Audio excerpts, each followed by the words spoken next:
उस औरत को मनहूस औरत समझा करते थे और सभी उससे नफरत किया करते थे। एक बार कमला राशन की दुकान पर खाने का सामान खरीदने जाती है। भैया जी, जरा 1 किलो दाल चावल देना। अरे हाय हाय हाय हाय हाय! अरे मनहूस औरत, मेरी दुकान में अपशगुन करवाने आ गई क्या? है? चल जा यहाँ से। मैं कुछ नहीं देने वाला हूँ तुझे। भाग भाग यहाँ से, चल जा निकल। भैया जी, ऐसा मत कहिए, मैं गर्भवती हूँ, मुझे खाने की बहुत जरूरत है, मुझे खाना दे दीजिए। दुकानदार कमला को वहाँ से धक्के मारकर भगा देता है। तभी कमला रोते रोते उस गांव के किन्नरों के इलाके में आ जाती है।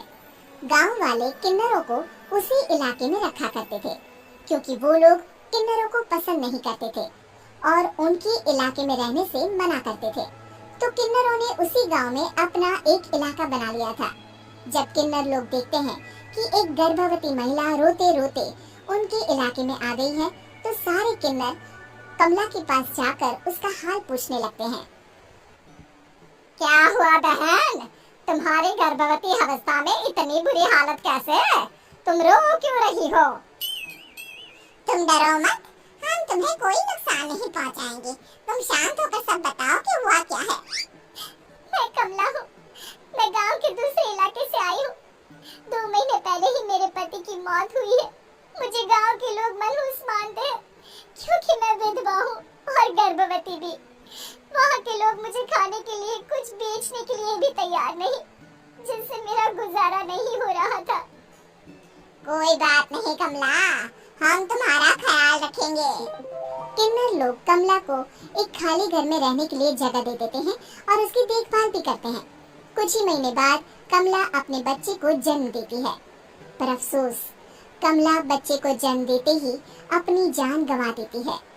जब सब किन्नर बच्चे को देखते हैं तो बहुत खुश हो जाते हैं, क्योंकि वो बच्चा भी किन्नर ही था। कमला ने एक किन्नर बच्चे को जन्म दिया था। अब इस बच्चे की देखभाल कौन करेगा? हम तो इस बच्चे को गांव के दूसरे इलाके में भी नहीं भेज सकते। और तो क्या हुआ? इस बच्चे की माँ नहीं रही तो हम इसे पालेंगे। अब ये हमारे इलाके में रहेगा, हमारे साथ रहेगा। फिर वो किन्नर उस किन्नर बच्चे को गोद ले लेते हैं, उसका नामकरण कराते हैं। उस किन्नर बच्चे का नाम शक्ति रखा जाता है। देखते ही देखते शक्ति बड़ी होने लगती है। उसके रंग रूप बहुत सुंदर थे, वो बहुत सुंदर किन्नर दिखती है। एक दिन शक्ति एक किन्नर से पूछती है, माँ जी सुनिए ना, ये गांव के दूसरे इलाके में भी तो लोग रहते हैं, तो हम वहाँ क्यों नहीं जाते? हम उनसे अलग क्यों रहते हैं? शक्ति, क्योंकि वो लोग हमारे जैसे नहीं, वो लोग हमें पसंद नहीं करते, इसीलिए हम उनसे अलग रहते हैं। क्यों? वो हमें क्यों पसंद नहीं करते?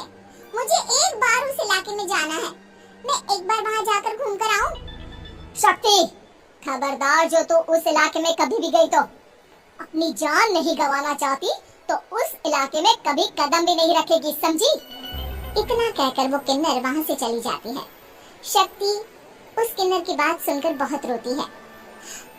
माँ जी, ऐसा कैसे कह सकती है? उन्होंने इतनी सी बात के लिए मुझे इतना डांटा। अब तो मैं उस इलाके में जरूर जाऊंगी। फिर एक दिन शक्ति गांव के दूसरे इलाके में चुपके से जाती है। ये लोग तो हमारे जैसे ही इंसान हैं, तो ये हमसे नफरत क्यों करते हैं? जब शक्ति उस इलाके में पहुंचती है तो गांव के सारे आदमी उसके रूप से मोहित हो जाते हैं। वो लोग ये अंदाजा नहीं लगा पाते कि वो किन्नर है। शक्ति की सुंदरता देखकर सारे गांव वाले उसकी तारीफ करने लगते हैं। तभी गांव का चक्कर लगाने गांव के जमींदार का बेटा हर्ष वहां पहुंचता है। हर्ष भी दिखने में बहुत सुंदर होता है। जब हर्ष ने शक्ति को देखा तो वो भी उससे मोहित हो गया, और जब शक्ति की नजर हर्ष पर पड़ी तो वो हर्ष को देखकर मोहित हो गई। आपको पहले कभी इस गांव में देखा नहीं। इस गांव में आप नए हैं क्या? जी नहीं, वो मैं बस। तभी शक्ति बोलते बोलते रुक जाती है और मन में सोचने लगती है, अगर मैंने इनको बता दिया कि मैं दूसरे इलाके से आई हूँ तो वो समझ जाएंगे कि मैं किन्नर हूँ, इसलिए मुझे इनसे झूठ ही बोलना पड़ेगा। शक्ति हर्ष को कहती है, जी हाँ, मैं इस गांव में नई आई हूँ, यहाँ अकेली रहती हूँ।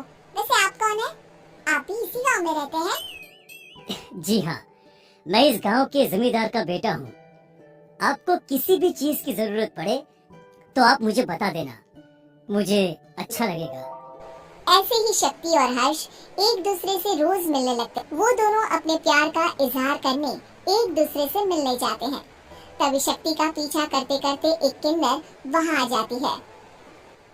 शक्ति, शक्ति, मैं तुमसे बहुत प्यार करता हूँ। मैं तुमसे शादी करना चाहता हूँ। क्या क्या तुम मुझसे शादी करोगी? हाँ हर्ष, मैं तुमसे शादी करूंगी, पर मैं तुमको अपने बारे में एक सच्चाई बताना चाहती हूँ जो मैंने तुमसे छुपा कर रखी है। तभी उनके बीच में ही वो किन्नर आ जाती है। शक्ति, तेरी हिम्मत कैसे हुई ऐसा करने की? वो किन्नर शक्ति को खींचकर गांव के जमींदार के पास ले जाती है। हर्ष भी वहां शक्ति को बचाने के लिए पहुंच जाता है। जमींदार शक्ति और हर्ष के प्यार के बारे में सुनकर गुस्से में आ जाता है और शक्ति को गांव के बाहर निकालने की सजा देता है। शक्ति ये बात सहन नहीं कर पाती और कुएं में कूदकर अपनी जान दे देती है। जमींदार हर्ष की शादी गांव की एक लड़की से करवा देता है, पर हर्ष इस शादी से खुश नहीं होता। शक्ति अपना बदला लेने के लिए मरने के बाद किन्नर चुड़ैल बन जाती है। अब मैं इन गांव वालों को नहीं छोड़ूंगी, अब इनसे मैं अपने प्यार का बदला लूंगी। किन्नर चुड़ैल गांव वालों को परेशान करना शुरू कर देती है। एक बार वो रात को गांव के खेतों में पहुंच जाती है और वहां आग लगा देती है। सारी फसल जल के राख हो जाती है। जब एक आदमी रात को उठकर देखता है कि खेत में आग लग गई है तो वो वहां पहुंच जाता है। वो देखता है कि खेतों के बीचों बीच एक किन्नर चुड़ैल खड़ी है और वहां खड़े होकर ताली बजा रही है। गांव वाला किन्नर चुड़ैल को देखकर बेहोश हो जाता है। जब सुबह उस आदमी को होश आता है तो वो सीधा जमींदार के पास जाता है। अरे जमींदार साहब, अरे वो किन्नर चुड़ैल ने मेरी सारी फसल जला दी। अब मैं क्या करूंगा, क्या होगा मेरा?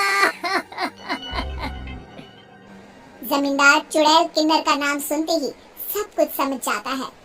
अब वो बहुत डर जाता है। उसी रात को जब जमींदार डर के मारे अपने कमरे में सो नहीं पाता, तभी वहां अचानक से किन्नर चुड़ैल आ जाती है।